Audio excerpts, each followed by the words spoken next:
حضرت عمر رضی اللہ عنہ ایک مرتبہ مسجد نبوی میں جا رہے تھے، ایک نوجوان کھڑا رو رہا تھا، تو عمر رضی اللہ عنہ نے پوچھا بھائی رو کیوں رہے ہو؟ اس نے کہا جی مجھ سے بڑا گناہ سرزد ہو گیا۔ بھائی کیا گناہ سرزد ہو گیا؟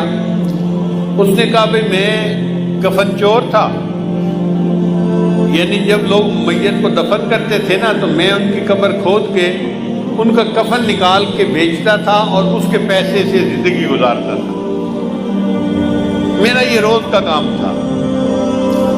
ایک مرتبہ ایسا ہوا کہ انصار کی ایک جوان لڑکی کی وفات ہو گئی اور میں نے اس کے کفن کو چرا لیا۔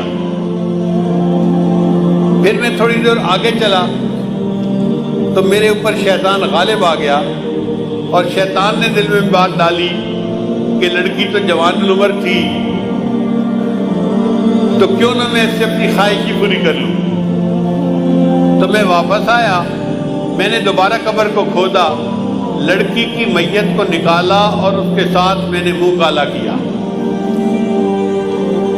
اب میرے دل پر ایک غم ہے کہ میں نے زندہ کی بجائے مردہ کے ساتھ گناہ کیا، تو کیا میرا گناہ معاف ہو سکتا ہے؟ حضرت عمر رضی اللہ عنہ کو یہ سن کر بہت جلال آیا کہ یہ کیسا انسان جو مردوں کے کفن چوری کرتا تھا اور پھر ایک مردہ لڑکی کے ساتھ اس سے بدکاری کی۔ تو حضرت عمر رضی اللہ عنہ نے خود جواب نہیں دیا، فرمان لگے آؤ میں تمہیں نبی علیہ السلام کے پاس لے چلتا ہوں۔ چنانچہ نبی علیہ السلام کے پاس لائے، عرض کیا اے اللہ کے حبیب صلی اللہ علیہ وسلم یہ ایک نوجوان ہے، اس سے بڑا گناہ سرزد ہو گیا، یہ آپ سے پوچھنے آیا ہے۔ تو نبی علیہ السلام نے فرمایا بھئی کیا مسئلہ پوچھنے آئے ہو؟ نوجوان نے ساری صورتحال بتائی۔ جب اس نے یہ بتایا نا کہ میں نے تو مردہ لڑکی کے ساتھ گناہ کیا، تو نبی علیہ السلام کو بھی بہت جلال آیا اور نبی علیہ السلام نے اس نوجوان کو ڈانٹا کہ تو اتنا جو ہے وہ سنگ دل اور جیسے بندہ بات کرتا ہے۔ تو نبی علیہ السلام نے اسے ڈانٹا کہ تجھے ذرا حیا نہ آئی کہ تو نے ایک مردہ عورت کے ساتھ بدکاری کی، یہ کیا وہ کیا۔ جب اس نوجوان نے دیکھا کہ نبی علیہ السلام بھی مجھے ڈانٹ رہے ہیں تو وہ وہاں سے کھسک گیا اور وہ مسجد نبی سے نکل کے سیدھا باہر دیہات میں گیا، ویرانہ تھا جہاں۔ 40 دن تک وہ نوجوان اللہ کے سامنے روتا رہا، اللہ میں اعتراف کرتا ہوں کہ میں نے یہ گناہ کیا، لیکن بخشنے والا تیرے سوا اور کوئی ہے تو نہیں، تو اللہ مجھے بخش دے۔ اتنا اس نے آنسو بہائے، اتنا اس نے اللہ کے سامنے عاجزی ظاہر کی کہ اللہ رب العزت نے جبرائیل علیہ السلام کو نبی علیہ السلام کے پاس بھیجا۔ جبرائیل السلام نے آ کے پوچھا اے اللہ کے حبیب صلی اللہ علیہ وسلم، اللہ نے مجھے آپ کی طرف بھیجا ہے اور اللہ نے کہا ہے کہ مجھے یہ بتاؤ کہ بندوں کو آپ نے پیدا کیا ہے یا میں نے پیدا کیا ہے؟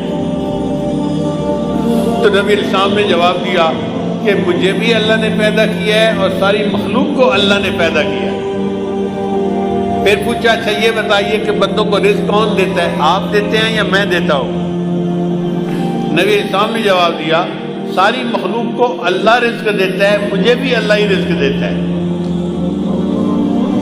اے اللہ کے رسول، اللہ نے تیسری بات یہ پوچھی ہے کہ بندوں کی معافی کو میں نے قبول کرنا ہے یا آپ نے قبول کرنا ہے؟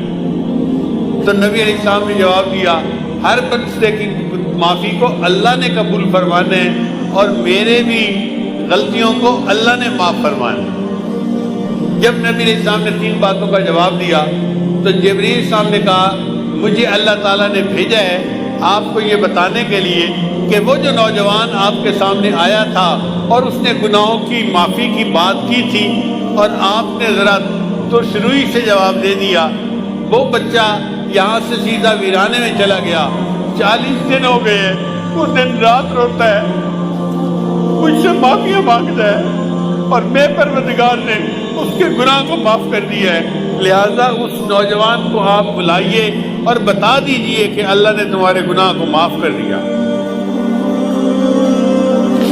حضرت شیخ الحدیث رحمۃ اللہ نے یہ واقعہ لکھا ہے، وہ فرماتے ہیں کہ نبی علیہ السلام نے پھر ایک صحابی کو بھیجا اور اس نوجوان کو بلوایا اور اس کو خوشخبری دی کہ اللہ رب العزت نے تمہارے گناہ کو معاف کر دیا، اللہ تعالیٰ ہمارے بھی سب گناہوں کو معاف فرما دے اور ہماری توبہ کو قبول فرما دے۔